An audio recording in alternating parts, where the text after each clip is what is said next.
When the Tricky Trials update came out for Minecraft, I was inspired to use some of the new features to create my own custom dungeon in the game. I saw an interesting opportunity to use the new spawners for custom encounters, and use the new vaults to control systems to unlock loot and shortcuts. My plan was to make an expansive dungeon inspired by metroidvanias such as Hollow Knight.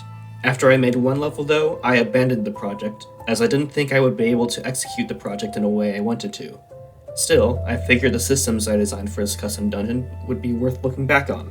If you're unfamiliar with how metroidvanias work, they are essentially platformers with RPG and action elements. A key mechanic for them is progressing by unlocking new abilities, allowing you to overcome certain obstacles, rather than a linear level-based system or a completely open-world system where you can explore anything at any time. In metroidvanias, exploring leads to unlocking new abilities, and unlocking new abilities allows for further exploration. My custom dungeon isn't 100% a Metroidvania, there aren't bosses, and it isn't a 2D platformer. Still, I tried to capture the feeling of exploring a Metroidvania world and unlocking various abilities and shortcuts. So let's take a look at this dungeon and how I made it piece by piece. So here we are in this forest I made.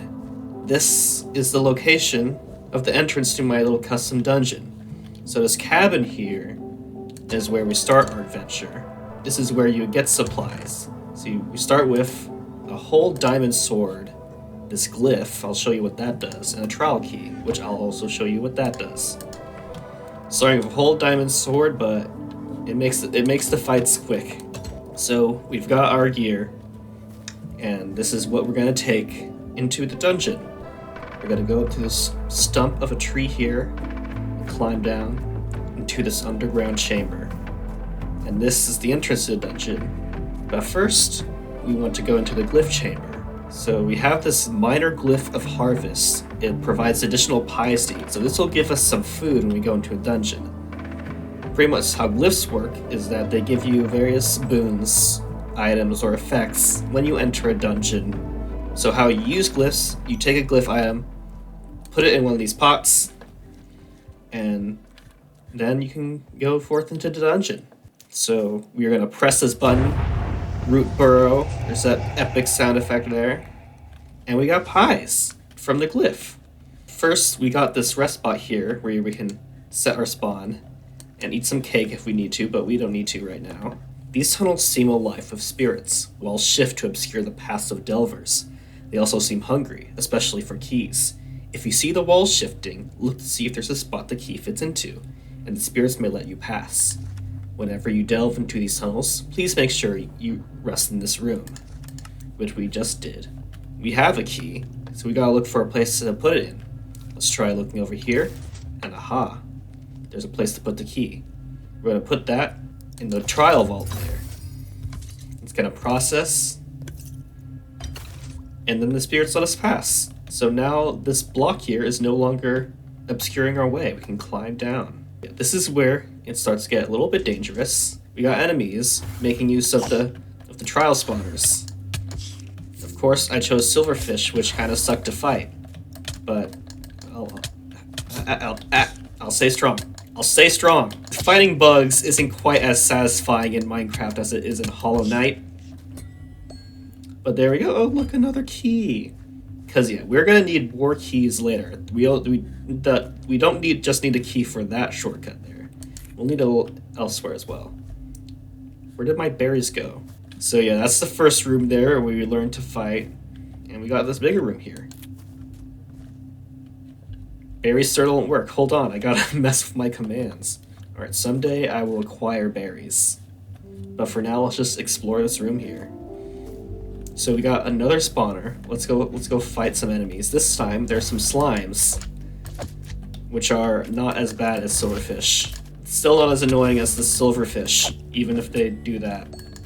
There we go. Another key. Look at that. Let's explore this room. So we got some emerald ore here, and a pot, a barrel, and some lore. Some spirits like to make their home in pottery or other containers, much like their counterparts in the walls. They like keys. If you put a key into the container, they may give you a reward. They are shy, so after giving them a key, they will hide for some time. Keep an eye out for out-of-place veins of precious minerals. There's probably a treasure spirit recessed in the wall among them. And a good thing, I got some more keys. So this is one of the things we need keys for. We put that in the pot, and a little happy spirit gives us emeralds. Those will come in handy later. There's this ladder here, but if I climb it, the walls block my way. And something that eagle-eyed viewers may notice is that near these areas where the walls move are the warped nylium block there, or like off-color roots. And you can kind of use this to look for secrets. So you might have noticed that over here is another one of those warped nylium blocks, indicating that the walls move here. But how do they move? Well, you go into this inconspicuous hole here, and boom. Bonus berries. Ow. So yeah, we got secrets. I'm just gonna continue exploring for this dungeon here. Our third type of enemy, zombies. I am dying. I am bad at this game, it turns out, actually. I'm gonna perish. I don't know. Well, I guess I'm not wearing armor, so let's get good. There we go. That's how you get good. I'm also gonna do a trick. Let's hop over here. There's a crevice there. I can trick the zombies to walk across. There we go. See? I'm good at this game. Come over here. I'm good at this game. Alright, that is another encounter cleared perfectly. Something else I want to show off is there's also a secret here. Another inconspicuous hole you can jump through. It takes you to the secret tunnel. Insert secret tunnel song. I broke the bush! I broke the bush again! I'm dying! These things suck. These things suck. These things suck. I'm dying. I'm gonna eat pie. Pie doesn't suck. It's annoying that they take 2 hits, even with an epic diamond sword. Ah! Alright, we've braved the horrors. We get to proceed. And we come over to the crevice we just jumped over. But now we can just walk safely across the dripstone. We got berries galore, a little area of gold ore instead. And this is another thing we can insert a key into. Pop that in there. Wait for it to process. What do we get? Okay, it's not supposed to do... I forgot to reset this from previously when I tested this. Hold on. I am as good at making videos as I am at Minecraft, which I think says a lot. Anyway, there we go. So now, we got a new type of item. This is a major glyph of Earth's Embrace. It provides boots that reduce fall damage. So we can, if we want, we can return back to the glyph chamber to add that glyph. But I want to show off some more things down here first. Proceed to the next room. We've got more enemies, zombies. Toughest enemy in the game when you don't have armor and are in this specific dungeon. I am gaming. Look at me go. I haven't been hit by these guys once. More enemies here. There's a big room, so there's more enemies. These things take a little while to fight. That's one of the things about using the trial spawners, is that you gotta be patient, you know? Yeah, this room. There's another pot. Let's just get some more emeralds. There we go. We made another spirit very happy. And there's some lore here. Spirits of roots can protect the dead. Though restless spirits lead to the restless dead.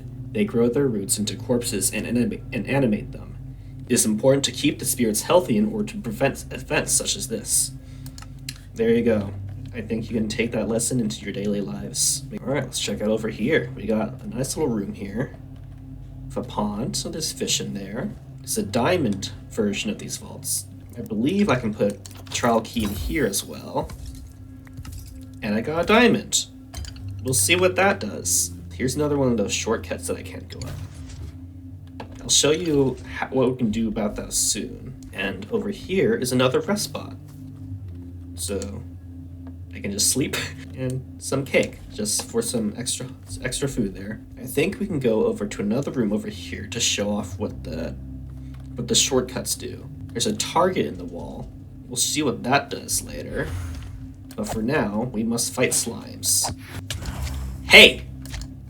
Rude. So yeah, we'll see what the target does later. And there's a fella. I just realized I didn't have mob drops on. This is part of the reason why I abandoned this project. is because I have to activate all these game rules in order to make the dungeon work. If I wanted, I could go to this bounty master and trade in some of my mob drops for emeralds. But I'm bad at this game, so I can't do that. We're back above this emerald room we saw earlier. Here's another key. This acts very similar to what we saw at the very beginning of the dungeon. We just put a key in there that opens the shortcut. Ow. The thing about the shortcuts is that it remembers the player that put the key in it. So you can come back, go back to the surface, do your glyphs, and then come back here, and the shortcut will still be open. That just makes the dungeon to go through easier. We have more things to fight. Truly, life's problems never end. You bashed me with a shovel, much like life. It bashes you with a shovel. The door ahead is blocked by spirits. It seems to be a special kind of door. Since the spirits within don't accept the regular keys found in these tunnels, maybe a special door needs a special key. Got some parkour here. Just jump across. There we go. Parkour master. This is an ominous fault. And for this, if you know what Minecraft is, you use an ominous key. Which is not what this is. This is just a trial key. So we need to find an ominous key somewhere. Bye. I don't think I mentioned already, but this dungeon was made on a server that I previously played on with friends. And I did other projects other than this dungeon that I didn't want mob spawning for. Which of course made things tricky to deal with. I have to kill the guy in the pit, don't I? Yeah. Perfect. Perfect. Perfect execution. Ow! Are you proud of me? Is this entertaining? Hup. Hup. Hup. Hup. I'm gonna die in the pit. I just go somewhere else. Bye. Let's explore some more of the dungeon that isn't the pit, I think. Berries are not good food, I think. I have to eat a lot of them. But that's the thing about this dungeon. It's not kind to you. You have to take what you can get. Alright, so now we're exploring the other side of the dungeon. We got more parkour that isn't as bad. Over there's another shortcut we haven't unlocked. Over here, more things to fight. Don't hit me. That is mean. Who taught you manners as a child? More things to fight. That's all I do around here. Hey! Hey! Remember when I was good at this game? Remember when I was bad at this game and then good at this game and then now I'm bad at this game again? That's just how it goes, huh? Potato! Sometimes you get other things than keys. I've gotten pretty lucky with the keys. Now we're on the other side of this pit, and we can get this key. And we cannot ignore the pit for now. Emerald spot. Let's go nab that. There we go. And we got some ruins over here. We can rest. We can have cake. Can nab this glyph over here. There we go. We got a minor glyph of gems. Provides additional emeralds for trading. What's trading, you ask? Well, I'm glad you asked, which you definitely did. Go to this guy, a merchant, and you can get potatoes, potion of regen, golden chest plate, ominous trial key. So the diamond we got earlier, we can get the ominous key now, which we can use to unlock that door. I'm also just gonna get some other things. Over here is a sniffer. You are loud. So there's a chance this guy can sniff up some seeds. Doesn't look like they have right now, but we can use some seeds later. But right now, it's time to unlock this shortcut. So I'm just gonna unlock that, but I'm not gonna go through it. I'm just gonna go back to the big door over here, because there's less mobs to fight. Not that I'm bad at fighting or anything, or don't have the patience.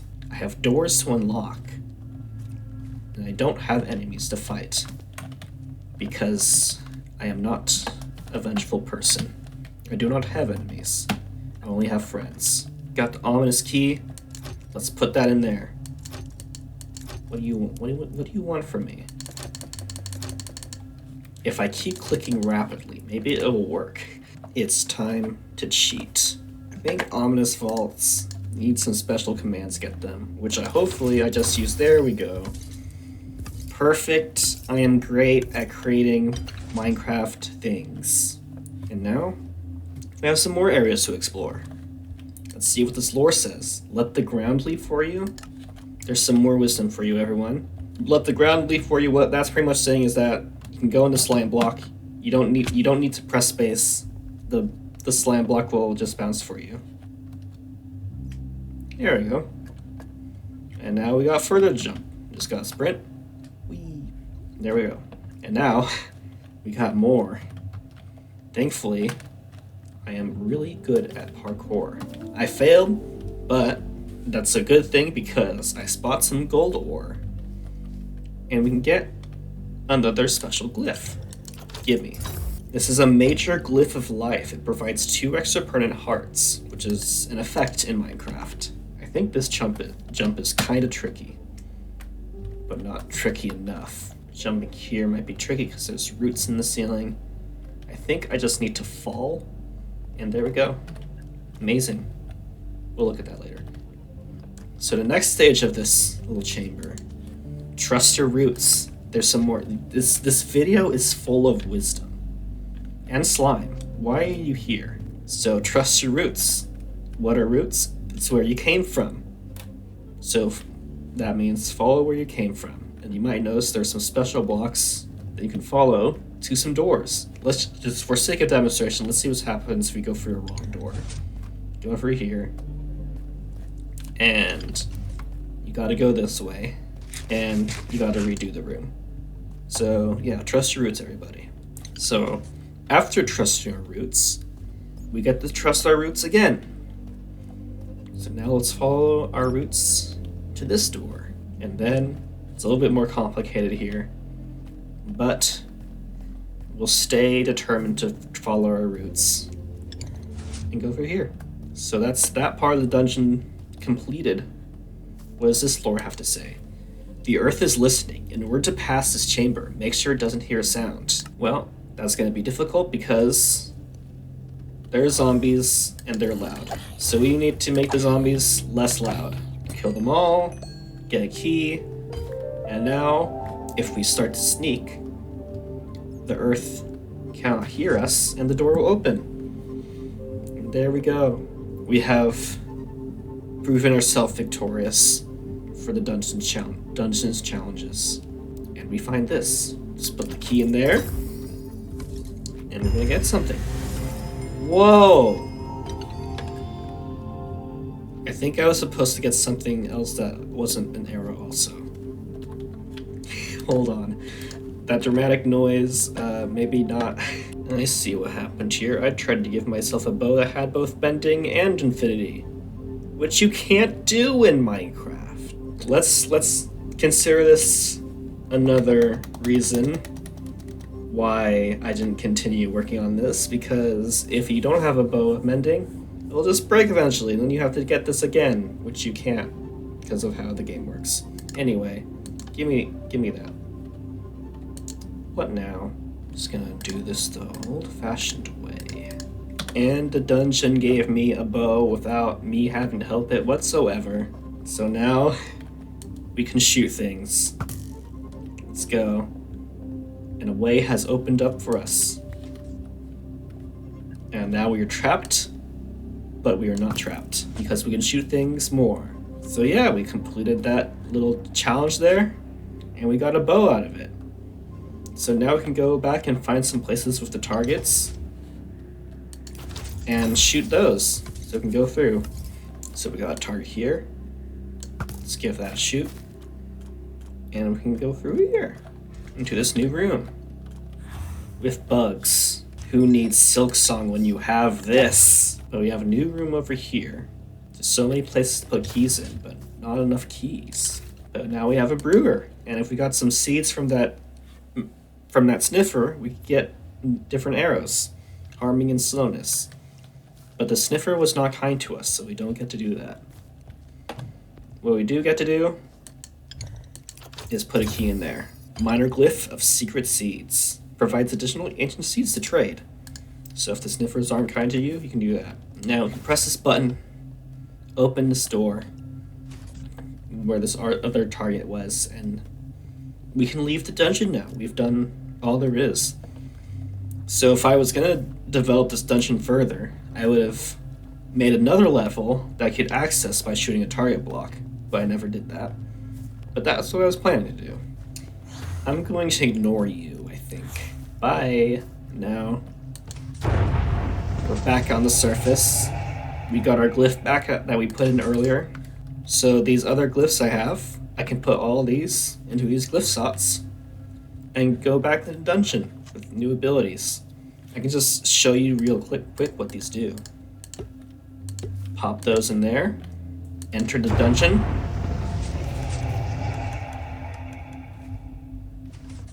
And it didn't work. Back to the surface. What it was supposed to do is give me things. That's not what it did. So I heard this dropper activate. I should have put the glyphs in here. That's just kind of in the hopper. What? Wow. It just rejected. it rejected them. Oh, I might have broken it. Well, that's broken. That's fine because I abandoned this project anyway. I'm gonna show you what that system was intended to do soon. So now I'd like to go over some of the design of the dungeon, why I designed it the way I did. I like to show off a sketch I did. I sketched out a map of what the layout could be, and I planned out where all the loot spots would be, where other areas of interest would be. So the goal of the dungeon, this first level, is to acquire the bow. So I tried to design it in a way where you would explore most of the dungeon in order to acquire that goal. You need to find the diamond, which is in the room with the pond. To go to that, you need to explore the left side of the dungeon. But you also need to trade the diamond for the ominous key. And for that, you need to explore the right side of the dungeon. You trade the ominous key in the village over here, which means you pretty much need to explore most of the dungeon in order to progress through it. There's not a lot of rooms that are super optional. There's a few things that are optional. And the way I laid out the dungeon and all of its shortcuts, I tried to make it so that you have to explore further into the dungeon to explore all the shortcuts. All the shortcuts have two sides to them. There's a side that's closer to the entrance or farther from the entrance, and you unlock them from the area that's farther from the entrance that you have to go deeper to the dungeon for, which means you're encouraged to encourage the rooms deeper, but then if you go through the levels, unlike subsequent runs, if you go through multiple times, you can go through quicker.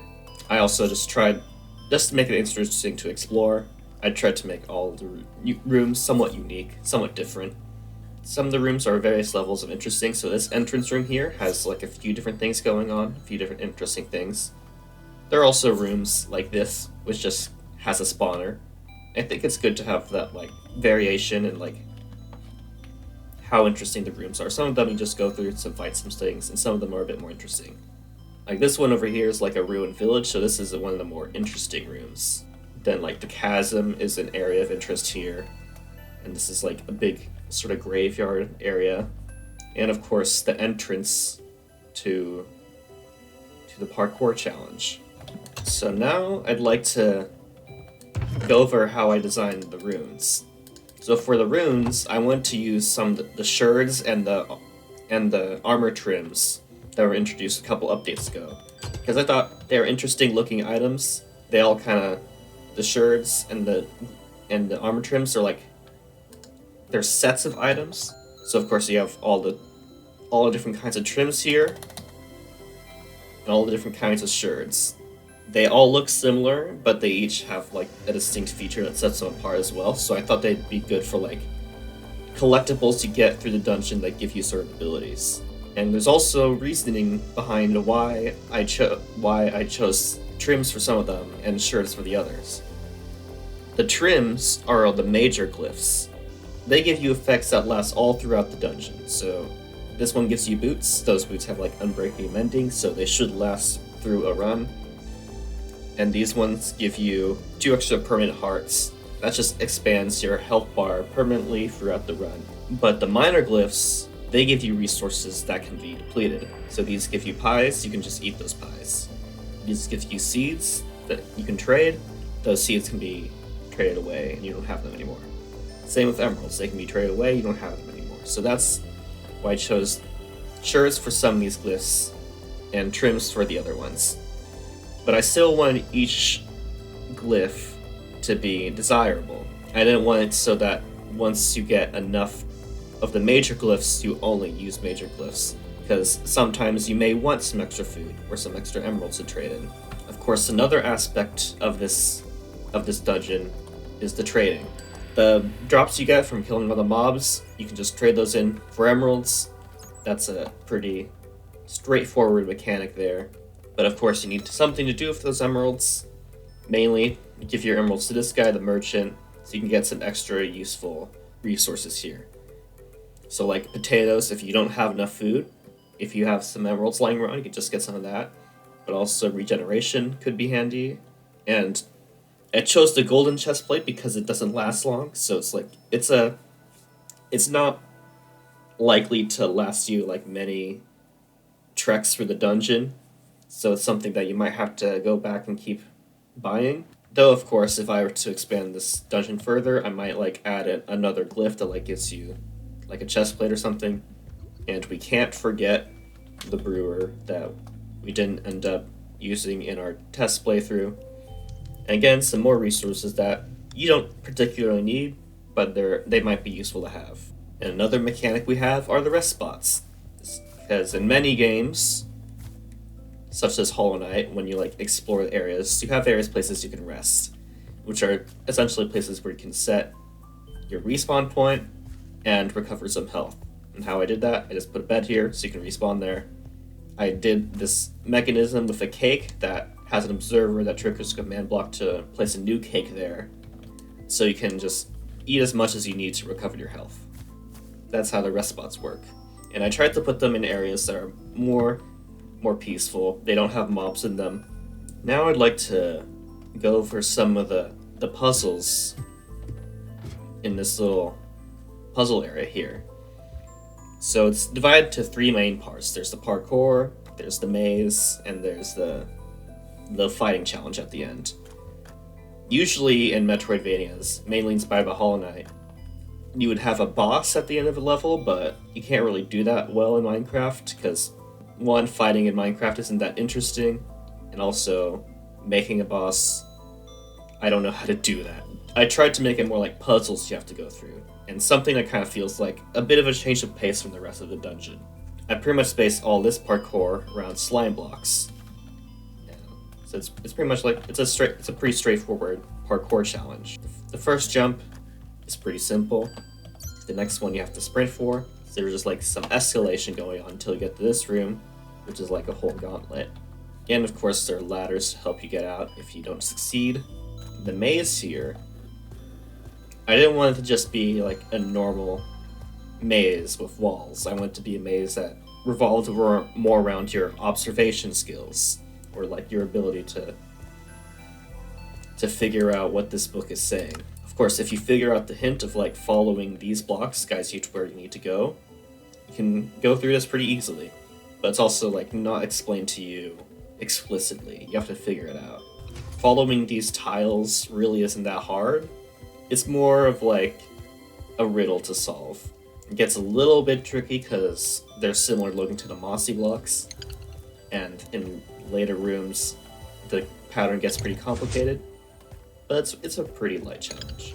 Yeah, of course, only one of the doors lets you through to the path that takes you forward.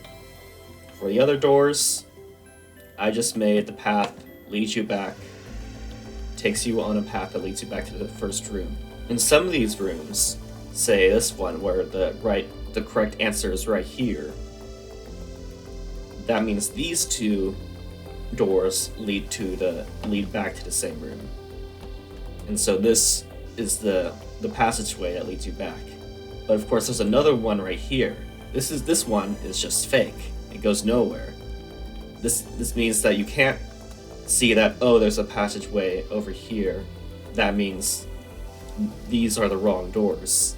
because there's another one over here, so you don't know just from looking at where those passageways are, where the correct door is. You have to follow the tiles. I wanted to have a little bit of fighting in this dungeon, but I wanted to make a system so that you have to finish the fight before you leave. So that's why I did the system where if you walk around, make noise, you can't proceed. And of course, when the mobs spawn, they make noise. The mobs don't just sneak around. So as long as there are mobs in this room, you will be locked in here. How I did that is by putting some skulk sensors in the floor, and they just make it so that when they're triggered, they close that door. And so yeah, that's why it gives you the hint of the earth is listening. Make sure it doesn't hear a sound. And if you're familiar with Minecraft, you're probably familiar with the whole skulk mechanic of like having to sneak to not make a noise. And now the bow is where some of the design gets tricky, and I don't think I quite solved it as you saw with my playtest there. Because I don't want the bow to be breakable, because you can't really go back to this dungeon again and enter another key in this vault, because vaults don't, and you can't enter keys in them once you put a key in there once. And then I would have to figure out a way to get the bow back, which would be complicated. Maybe it could be done, but I didn't figure that out. Of course, you could put mending on the bow so it can last forever, but then you need multiple arrows, and sometimes, like over here, like what if you get locked in a room like this without an arrow and you can't get out? Like, I guess you could have a button, but I also wanted this target block here as the only way out, so you can learn how the target blocks work and how they unlock secrets. Again, this dungeon, it's not complete. There's some cool ideas going on here, but it's also not finished. I don't know if I ever will finish it. Probably not. But I just wanted to show off some of the cool things I did. Before I made the parkour, I did make some test versions of it. So over here is just where I tested out how far you need to jump in order for the parkour to work well. Over here is where I designed pretty much how the parkour would be laid out before putting it underground. So I just did the bare minimum of like, this is where the slime is, this is where you walk along. This is like the bare minimum of what the parkour is. A few blocks here and there for like measurement's sake. Over here was where I was planning the maze and the skulk mechanics. So here I was planning a proof of concept for how the maze could work. It looks like initially I was gonna have like the wrong path loop back and connect back to the maze here, which is not what I ended up doing. It looks like I was initially gonna have the return path be on the same level as the main room, but I think I decided against that because I didn't want you to go back through the wrong path hallway. And here's where I was testing out some of the skulk mechanics of what is the exact range of skulk, so I could place those skulk sensors optimally. So something I covered in my little run through here is the different kinds of loot. And I just like to go more into detail there. So the first tier of loot is the emerald tier, which is you insert a key into the pot. And for this one, I want it to be something you could just go back in the dungeon and put keys in here multiple times. So that's why I chose a pot, because it's not something that locks once you put a key in it. Because trial vaults, once you put a key in there, you can't put a key in it again. So I wanted emeralds to be something that you can just keep getting more of. Emeralds aren't limited to just one time. So if you have extra keys, you just put them in here. The next tier of loot is the gold tier, and this indicates where you can get glyphs. And of course, I use the trial vaults for this because you can only get a glyph one time. Glyphs it makes sense that you only get one of them. That's how charms work in Hollow Knight, of course. And the third tier for loot is the diamond tier. And the diamond tier is stuff that is essential for playing through the dungeon. So in this spot, you get the diamond, which you need to trade for the ominous key. That's an essential piece of loot. And the diamonds also appear around where you get the bow, because bow is another thing that's necessary for progressing. The glyphs, though, while very handy, they're not necessary for progressing, which is why they're gold. If you spot different ores, that's like a visual indicator of what kind of loot you'll get. Something I try to do in this dungeon, of course, is have secrets, because secrets are fun. But I didn't want the secrets to just be obscure. Like, for example, you go into this random wall here and stand here, and there's a secret. I want to indicate them a little bit. Let's take this one, for example. There is the indication that there's a hole there that looks very player-shaped. So you might be enticed to just step here and find the secret. But I wanted to do a bit more, so that's why I added the warp nylium here. The warp nylium is pretty much an indicator of wherever the walls move, wherever there are like pistons. Of course, I unlocked this, but there's warp nylium here to indicate that the wall moves to block your path. It's meant to feel like that's where the roots are more magical, that's where they have more spirits in them, and that's where the walls can move. So you might see places like this as like, hey, this isn't a shortcut, but there's warp nylium here, so that might indicate it's a secret. Same goes for this over here. The warp nylium is very subtle because it's blocked by the mangrove roots, but it is there. But of course, it's a pretty distinct looking structure. There's like a little slot for you to walk into.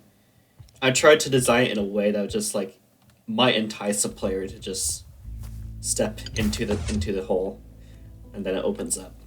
And there's some secrets that would just open. Like this one right here doesn't even have a piston door. But it's also the kind of secret that's hard to notice initially. Like from here, you might be able to see that gold ore. That's also like, it's pretty small. Doesn't take up a lot of your vision. It's probably more clear to see here.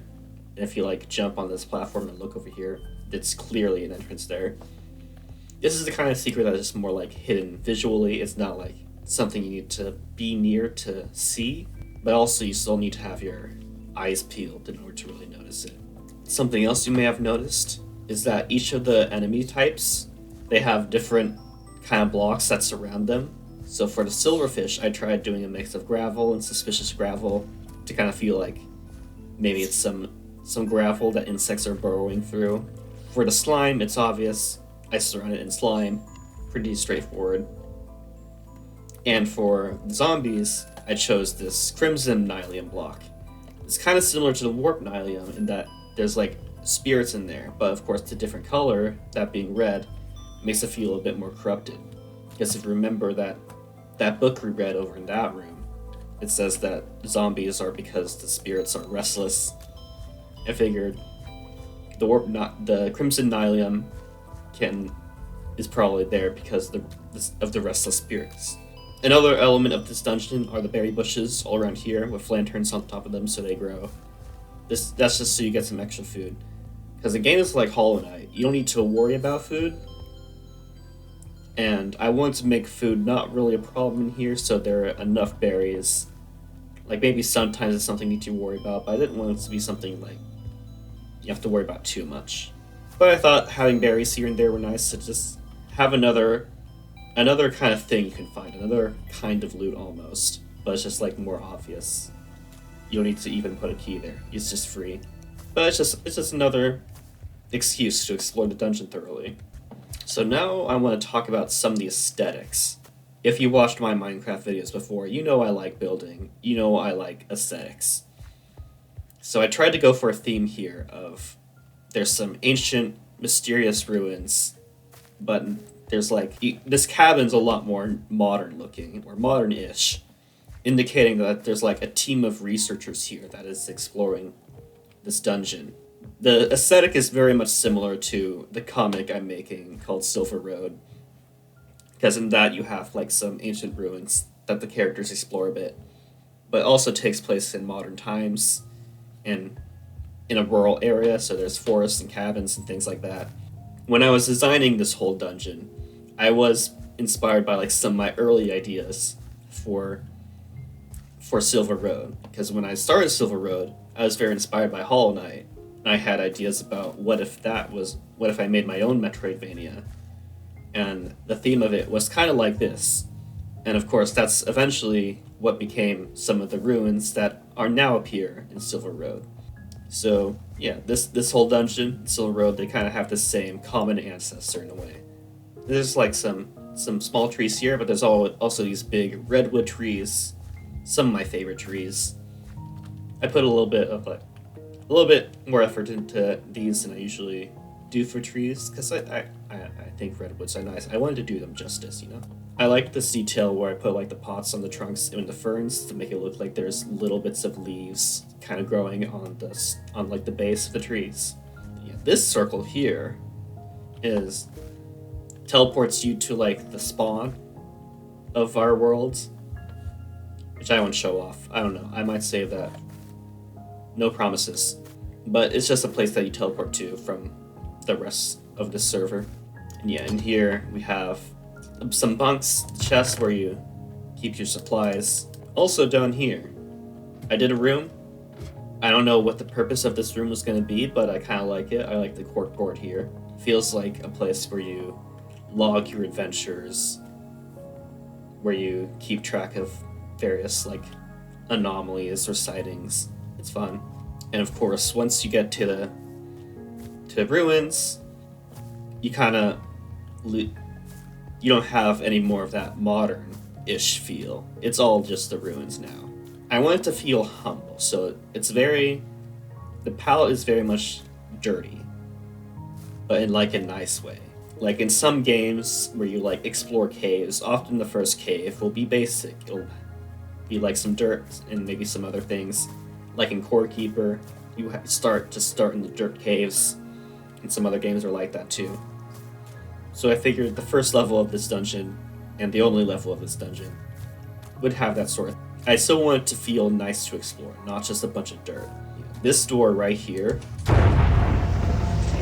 that noise is kind of inspired by Hollow Knight, because I feel like when you open areas in Hollow Knight like that, sometimes you get a noise that sounds kind of like that. That's just the noise that plays when you open an end portal. I'm playing that with commands. As we go through here, you can take a little bit more look at some of the aesthetic choices in here.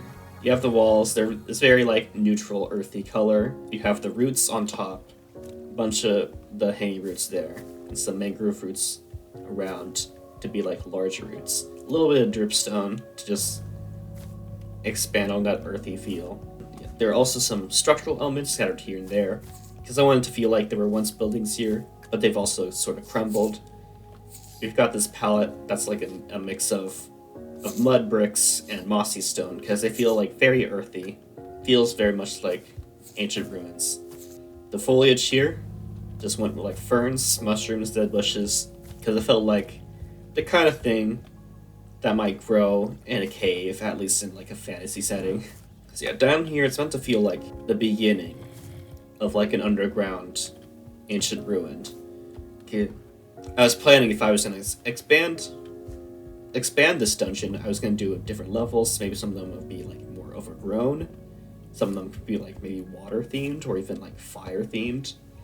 I would go more crazy with the themes here, so I just wanted this one to be kind of the baseline, kind of normal, but still tried to make it interesting. There's also like these features, such as like some light blue terracotta with lichen on them.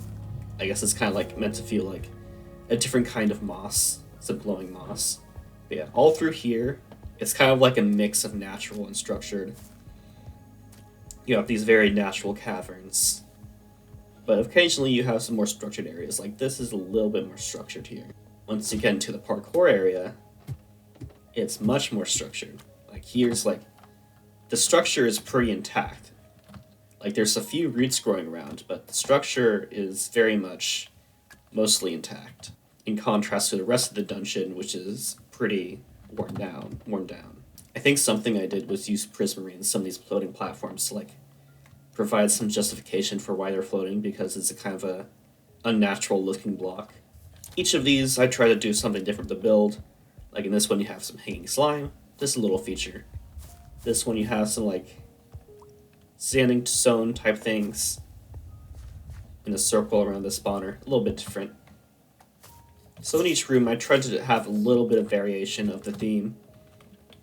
So you end up like with this main theme of like the earthy tones and the roots. You have some varying elements for each room. So like some of them are more structured, some of them are more natural.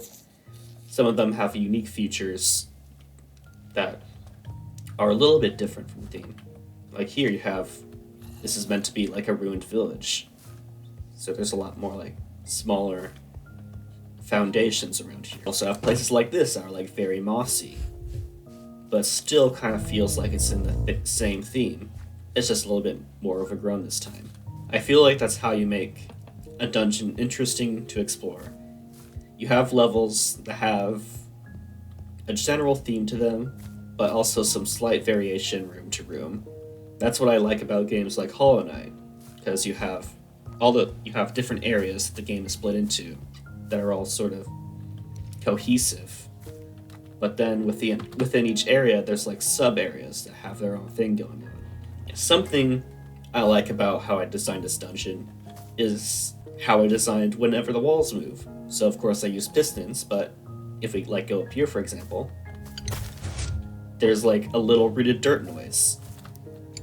So if you break and place rooted dirt, it makes that kind of noise. I use command blocks to play those noises whenever the walls move to make it feel like the roots are moving the stone. Just as like an extra bit of immersion to just not make it feel like regular Minecraft Redstone, but it's like a little bit more of a natural touch to it.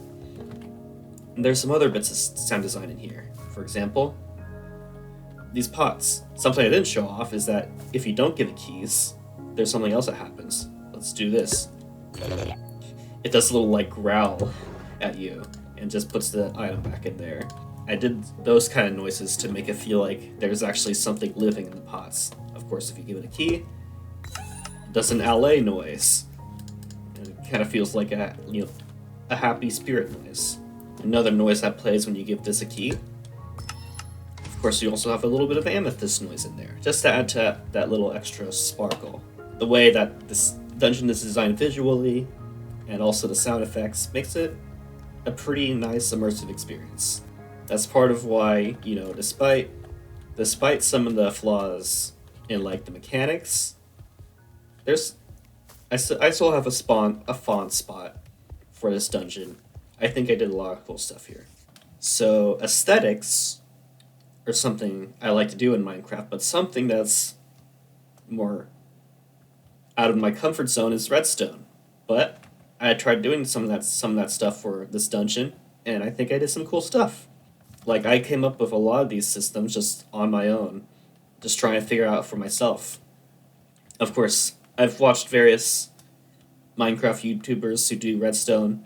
I've watched them do stuff. I've not really retained a lot of it. I've retained a little bit of it, enough to like kind of build off of that and figure some systems out for myself. So let's show off how some of these work. This is the circuit for the shortcut system. How the shortcuts work is it pretty much runs on the trial vault. And I chose the trial vault because it's essentially a player proximity detector. It's not like a skulk sensor, which detects noise, and if you're sneaking around, then it won't detect. It just detects you when you're nearby. But another interesting thing is that if you put a key in there, that means it stops detecting you. That's how the trial spawners work. Once you step close to it, it does that little like jingly noise and starts to open up. But of course, if you put a key in there, it does that. And then the vault stops detecting you. So I replaced that vault there just to reset for sake of demonstration.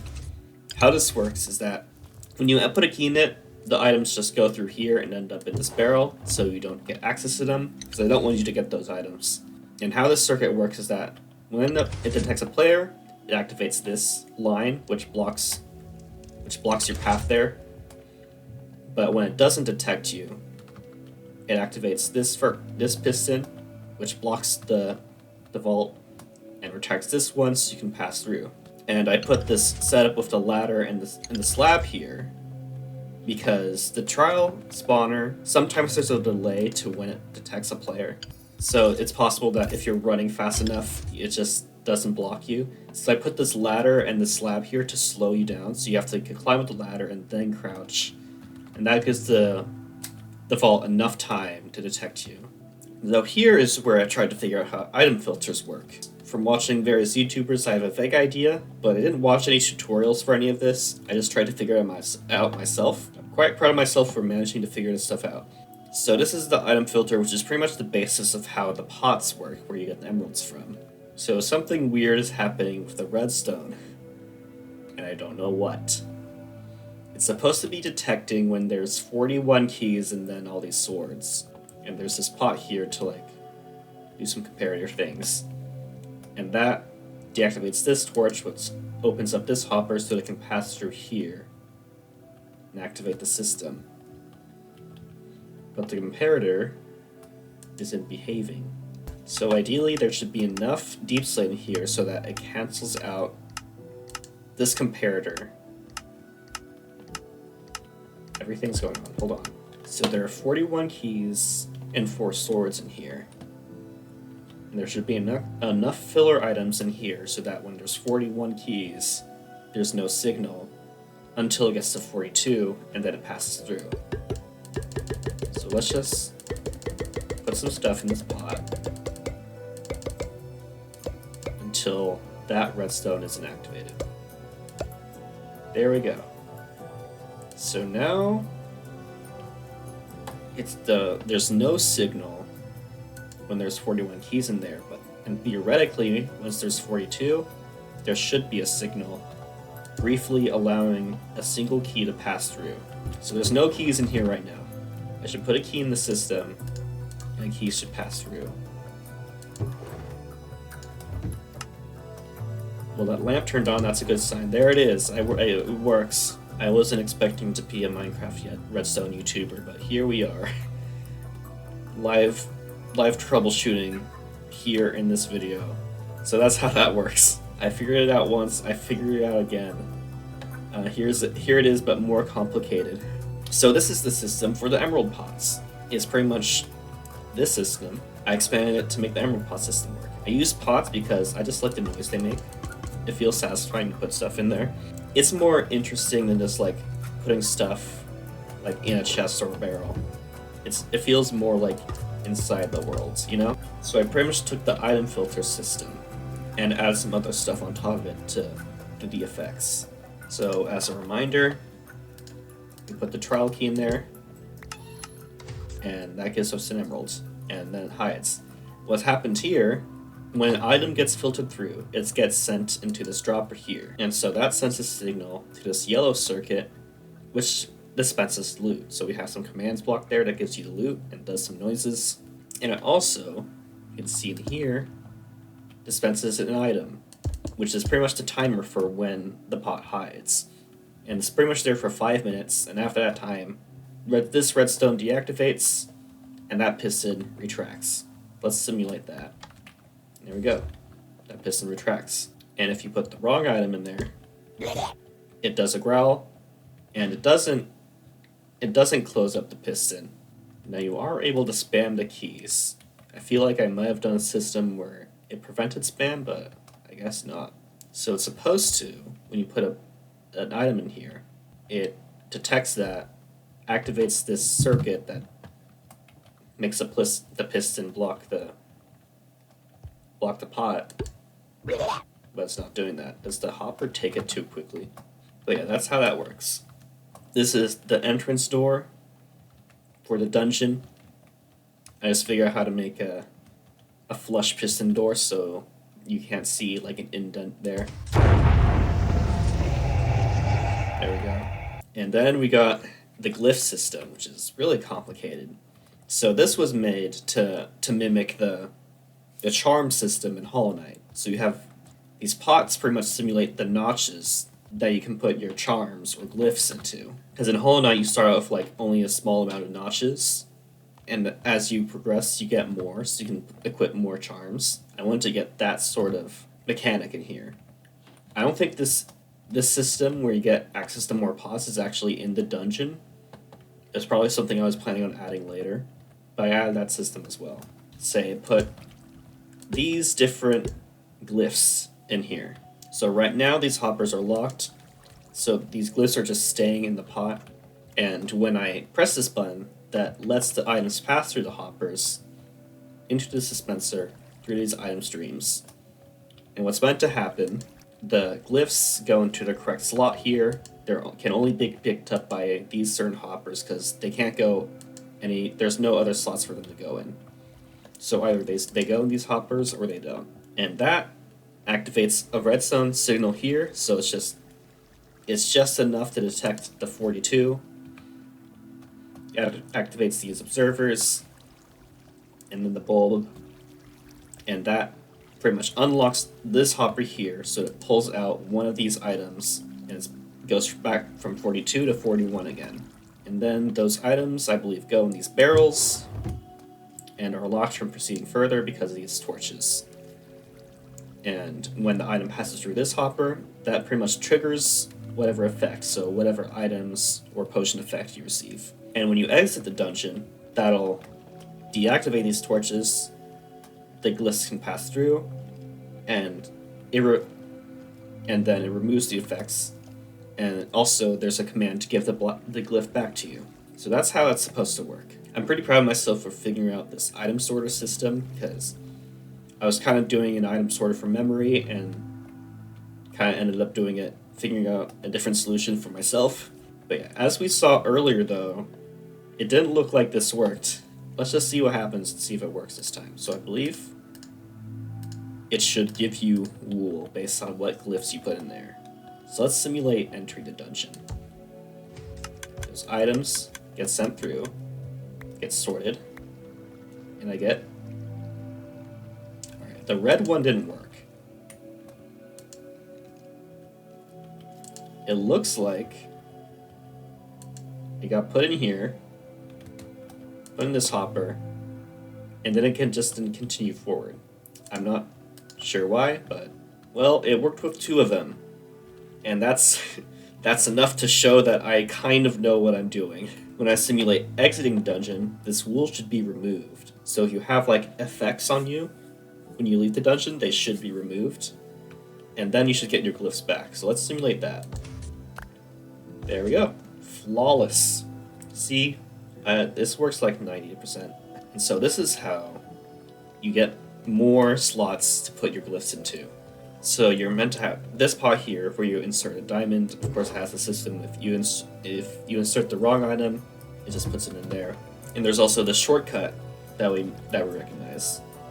Should be, yep. If we tried to go there, we're blocked because it's this room where we have access to this other pot. And the only way we can gain access is by inserting a diamond into here. Let's see if this works. So we should be let through. And we have that pressure plate there, and if we stand on it, we get a trial key, which allows us to unlock the shortcut, so we're not trapped. And now, if we want to go through here again, this door is closed, but of course we've unlocked that shortcut, so we can go back here, like this. So this is pretty much the item filter. It works similar to the other one we've seen, and it looks like when the item passes through, it activates the piston door. I believe this is connected to where you would stand on the pressure plate, so that signal comes through. Activates the command block, but only if you stand on the pressure plate, because none of this redstone directs over here. It's a one-way system. I guess that keeps the door open for longer. And then this is pretty much that shortcut system again. And that's how the glyphs work. They kind of work. And you know what? That's enough for now. Even though it did break earlier, for reasons I'm still unsure why, I'm still quite proud of that system. I'm quite proud that I figured that out. I think it could be a fun mechanic in a mini game if it doesn't break. But there's some other redstone things that I have throughout the dungeon. So of course there's some doors like this. We're all familiar with this door by now. This is pretty much as simple. It detects your proximity with this vault, and then opens the door.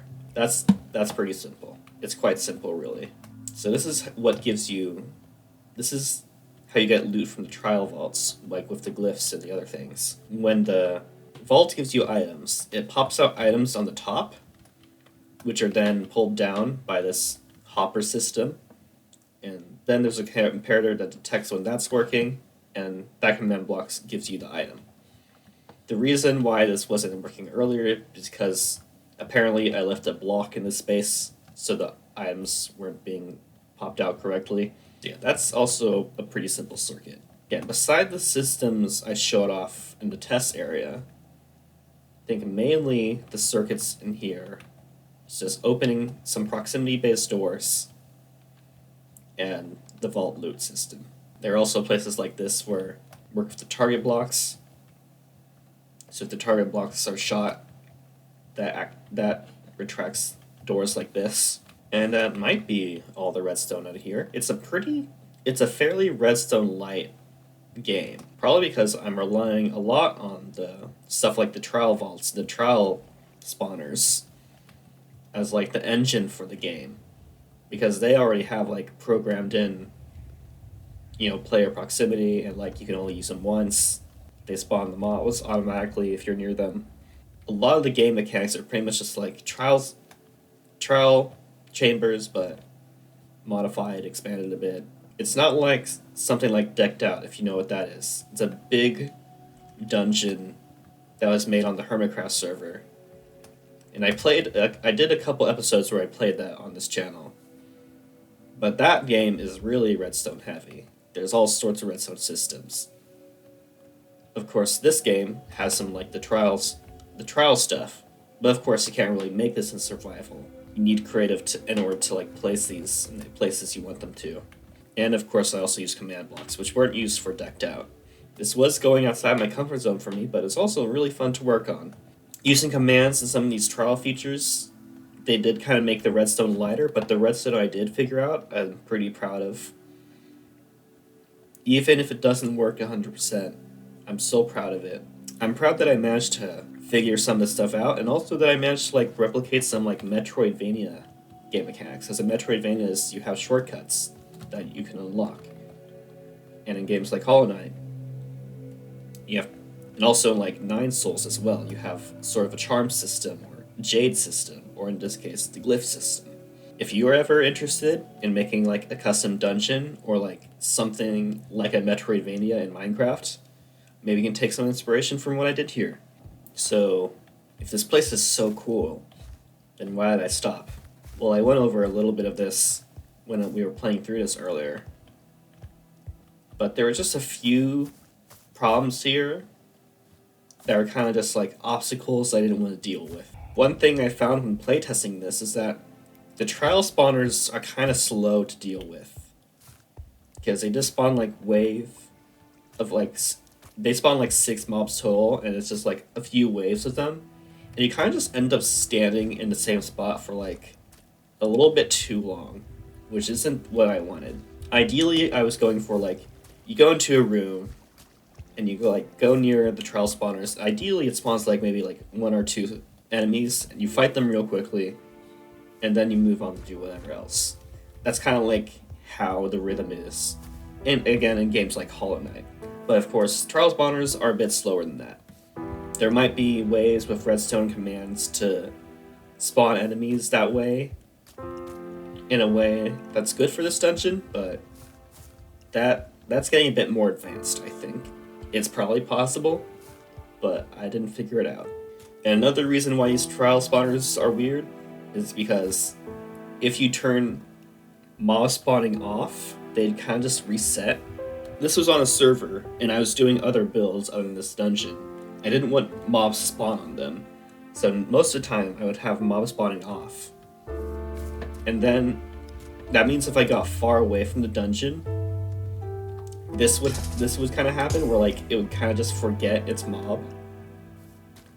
And that means like every time I went back here and wanted to like test it out a bit, I'd have to put the mobs back in, which is annoying. And I have to turn game rule mob spawning back on. And there's some other game rules, like when I tried to get some of the berries around here earlier, they weren't dropping berries because I forgot they had the game rule tile drops off. Because like when I'm building, I don't want to deal with like leaves dropping saplings. But that also affects getting berries from these bushes. And of course there's the mob loot game rule, which also I like to have that off, so like random mobs that die in my build, they don't leave their stuff everywhere. That's something I discovered like halfway through playing through this, is that hey, I didn't get any loot. I forgot I had that game rule on. Stuff like that, it's like, this game, it was kind of inconvenient to work on, like in the server I was on. And yeah, there's some other reasons why I didn't continue this. Again, it's kind of inconvenient to play test because you have to reset all the vaults every time to get the shortcuts reset. You have to reset the vaults for where you get the glyphs. And also sometimes resetting them is finicky because like an observer is right next to them, so like the observer detects when you replace the vaults and kind of messes up the system a bit. There's also the ominous vault that was over here, which is like you have to use special commands to get that to work. It's all just a little bit inconvenient to play test. I was inspired with this for a while, but you know, as you do, you move on to other projects, abandon other projects. It's just the natural course of things. And unfortunately, this project was a victim of that. I still think it's cool. I learned a lot of cool stuff from this. I still think it's cool. So that's a custom dungeon I made.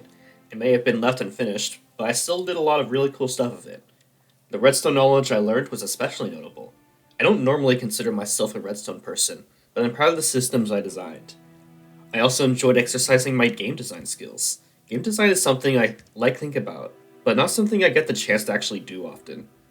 I like that this project got me to design a game and how all of its systems work together. Metroidvanias especially are a kind of game that has always been fascinating to me from a design perspective. I like how exploring the world, getting new abilities, the challenges, and the aesthetics of the world all tie together.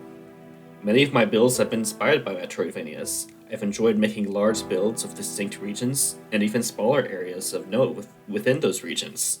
I've enjoyed figuring out how different parts of my builds connect together and how it feels to explore them through different paths.